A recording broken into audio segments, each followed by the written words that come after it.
और अपनी माता पिता के चरण में प्रणाम करती हूँ। मेरा प्रणाम स्वीकार हो। एक कहानी सुनाने जा रही हूँ। कहानी बहुत अच्छा है, अब पूरा सुनिए, अधूरी मत सुनिए। अधूरी सुनने से ज्ञान नहीं मिलेगा, पूरा सुनिएगा तो पूरा ज्ञान मिलेगा।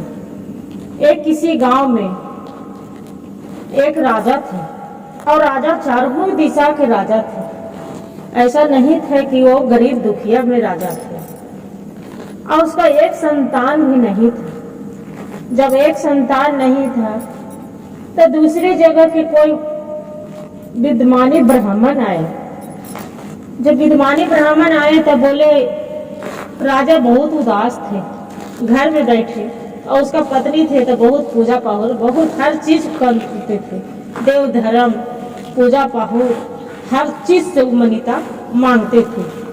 बाकी उसका तैयो एक भी संतान नहीं थे। राजा बहुत उदास रहने लगे। एक दिन के बात हुआ कि कोई कन्हु महात्मा गए तो देखते हैं तो बोलते हैं कि क्या हुआ बच्चे, आप बहुत उदास हो। बोलते हैं कि हाँ बाबा, क्या कहें, उदास तो है तो काहे भगो, आपको इतना धन है, संपत्ति है, हर चीज है, तो उदास चेहरे पर क्यों छाया है, बताओ। राजा बोलते हैं, वो अपना बताना दिल के बात तो नहीं चाहते। बाबा सब जान रहे हैं। बोलते हैं कि बताओ बच्चे, क्या हुआ, क्या चीज से दुखी हो। राजा फिर बोलते हैं कि जब बाबा के अब बात नहीं बताते हैं तो ये मेरा अच्छा नहीं है, बाबा से बता ही देते हैं। राजा बोलते हैं कि देखिए बाबा, मेरा धन दौलत संपत्ति सब चीज है, पूरा चारों दिशाओं के हम राजा हैं। बाकी जो ये वो मेरा संतान नहीं है तो मेरा कुछ भी नहीं है बाबा। बाबा बोलते हैं कि देखिए बच्चा, आपके तो संतान जीवन में लिखे है नहीं, बाकी आपका संतान जो भोलेनाथ चाहेंगे तो जरूर होगा। बोले बाबा कैसे। बाबा बोलते हैं कि देखिए,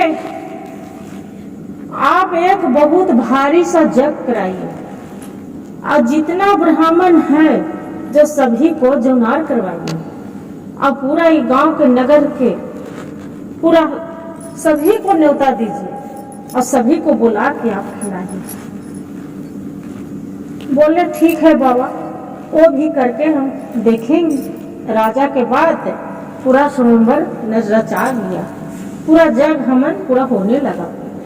1.25 महीना के हवन हुआ, पूजा हुआ। दूसरे में जब हवन पूर्ण होने वाला है तो कन्या जो राग होने लगा, तो फिर अब पूरा ब्राह्मण के जितना था सबके जौनार करवाने के लिए नियंत्रण पर। और उसी नगर में एक अंधा ब्राह्मण थे। राजा बोले कि देखिए अपना मंत्री के कि सभी ब्राह्मण के न्योता दे दिए। तो बोलते हैं कि हाँ राजा साहब सभी को दे दिए हैं न्योता। तो बोले अच्छा ये तो बताइए, वो इस नगर में एक काना ब्राह्मण है, उसका आप नियंत्रण दिए हैं कि नहीं दिए हैं। मंत्री बोले कि नहीं राजा साहब, उसका हम नियंत्रण नहीं दिए हैं। तो काहे नहीं दिए। तो कि हम सोचे राजा साहब कि जो हम नियंत्रण देंगे तो आप बोलिएगा कि अंधरों के बुला के ले आया, तो नहीं, जाओ उसका भी नियंत्रण दे लाओ। मंत्री चला गया, जाके ब्राह्मण के बोलते हैं कि पंडित जी, आज राजा की यहाँ जौनार जन्मे के नियंत्रण है। बोले कि ठीक है। पंडित जी बहुत खुश हुए। बेचारा गरीब दुखिया थे पंडित जी, ब्राह्मण अंधे के आंख से वो कहीं जाते थे भी नहीं मांगने चालने, जो ओकरा कोई दे देते थे, बासी कुसी कुछ भी दे दे वही खा के खुश रहते थे। अब मंत्री बताया तो इतना सुनकर बहुत खुश हुआ कि आज तो ब्राह्मण की यहाँ, आज राजा की यहाँ जौनार है तो बहुत अच्छा है, अच्छा चीज आज खाने के लिए मिलेगा। मंत्री से पूछे कि अच्छा ये तो बताइए, राजा की यहाँ क्या क्या चीज बन रहा है खाना। जे क्या क्या बना है। मंत्री बताया कि देखिए पंडित जी, अब जो राजा हैं जो सबको जो नार जमाएंगे तो बहुत अच्छा अच्छा चीज बना रहे हैं। 5 गो मिठाई है, 5 गो प्रकार है, पूड़ी है, कचौड़ी है, हर चीज के लिए मनो बताए। बोले कि आओ क्या बनाए हैं, तो बोले कि देखिए आओ राजा साहब बनाए हैं कि इसका हरे के सब्जी बनाए हैं।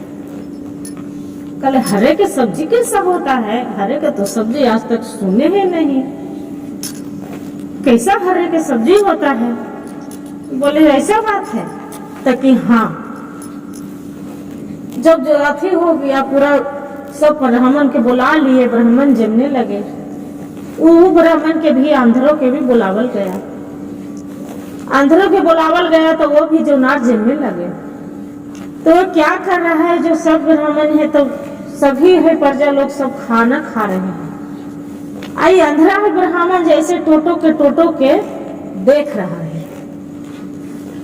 जब देख रहा है तब सोच रहा है कि अरे ये तो मेरा बोले है कि हरे की सब्जी बनना है, ये तो सब्जी है नहीं। हरे के कैसा सब्जी होता है, हरे के तो कभी सब्जी नाम सुने ही नहीं। खा के वो नहीं देख रहा है, नहीं पूरी नहीं मिठाई, खाली सब टोटो के देख रहा है। तो हरे के तो सब्जी होगा नहीं।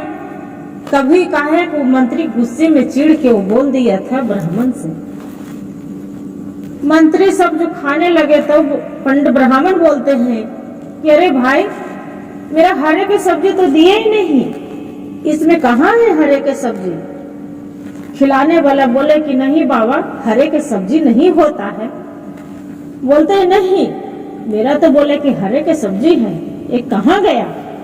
क्या किया, खिलाने वाला एक पत्थर लेके और बाद में वो थारी में डाल दिया। जब थारी में डाल दिया तो बोलते हैं कि बाबा आपको हरे का सब्जी मिल गया। वो दांत से काटने लगे पत्थर ओकरा, तो कहाँ पत्थर दांत से कटेगा, दांत से नहीं कटा। जो नहीं कटा तो अब देखते हैं बाबा बोल रहे हैं कि देखिए ये तो फूट नहीं रहा है, दांत से काट रहे नहीं कट रहा है। तो उसका क्या किया कि जमीन में पटक के फोड़ने लगे तो भी नहीं फूटे। अब सोच रहे हैं कि जो जमीन पर भी कैसे पटक रहे हैं नहीं फूट रहे हैं, इसका काहे न हम मार देंगे। का किए कि बाबा वो पत्थर लेके और उठा के उसके दीवार पर रोजे पड़ी एक आदमी खड़े थे, राजा साहब। वही राजा खड़ा थे तो वही के राजा के जाके खटाक दनी चोट लग गया। चोट जो लग गया तो राजा गया छिलमिला। भगवान तो परीक्षा ले रहे थे कि ये कैसे करके अथी राजा साहब जो नार जमाते हैं, सही ब्राह्मण पर चिल्लाते हैं कि नहीं चिल्लाते हैं। छटपटा गए। राजा साहब बोलते हैं कि ये देखिए आप ये क्या कर दिए, अब जो नार जमे आए कि मेरा मार के खूने खून कर दिए। वो बोलते हैं इतने में भगवान के महिमा भोलेनाथ के कि जो अंधा ब्राह्मण थे उसका आंख से दिखने लगे।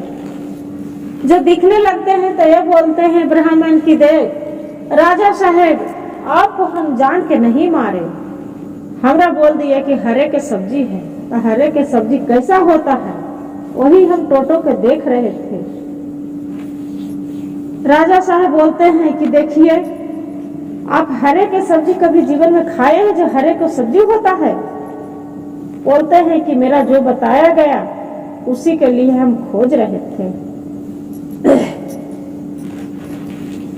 फिर क्या हुआ, भगवान के भी महिमा होते हैं। बोले कि देखो बाबा मेरे से तो देखिए राजा साहब मेरे से तो गलती हो ही गया, बाकी एक गलती के लिए माफ कर दिए। राजा रहते हैं, कितनों राजा है, पंडित ब्राह्मण को जाके गोड़ पर गिर जाते हैं कि देखिए बाबा आपको गलती के कारण हम इतना बड़ा दुख नहीं भोग सकते हैं। हम इतना विचित्र से हम सबको खाना खिलाए हैं, जो नार जमाए हैं, पूजा कराए हैं, आप अनजान में मारे हैं। और उसी भाव आशीर्वाद देते हैं जो अंधरा रहते हैं।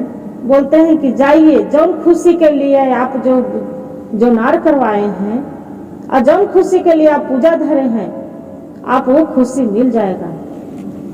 क्या होते हैं, रानी के 9वें महीने के गर्भ रहते हैं, बच्चे होते हैं।